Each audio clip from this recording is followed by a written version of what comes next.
കോടതികളിലെ മാധ്യമ റിപ്പോർട്ടിംഗ് ഇനിയും സുഗമമാകാത്ത സാഹചര്യത്തിൽ ചർച്ചകൾ വീണ്ടും ചൂടുപിടിക്കുന്നു.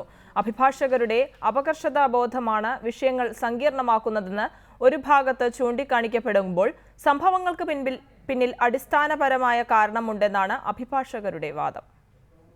ഹൈക്കോടതിയിൽ തുടങ്ങി തിരുവനന്തപുരത്തേക്കും കോഴിക്കോട്ടേക്കും വ്യാപിച്ച അഭിഭാഷക മാധ്യമ സ്റ്റണ്ട് ഇന്ന് അന്നത്തേക്കാൾ വലിയ വിഷയമായി മാറി എന്നതാണ് ചർച്ചകളിൽ ഉയർന്നു കേൾക്കുന്നത്. അപ്രഖ്യാപിത അടിയന്തരാവസ്ഥയ്ക്ക് മാറ്റം വന്നിട്ടില്ല. അഭിഭാഷകരുടെ അപകർഷതാബോധത്തിൽ നിന്ന് ഉടലെടുത്തതാണ് ഈ പ്രശ്നങ്ങളെന്നാണ് എഴുത്തുകാരൻ കൽപ്പറ്റ നാരായണൻ ചൂണ്ടിക്കാണിക്കുന്നത്. അവർക്ക് എന്തോ ഇൻഫീരിയോറിറ്റി കോംപ്ലക്സ് ഉണ്ടാവാം, അത് സ്വാഭാവികമാണ്. എന്താ സ്വാഭാവികം?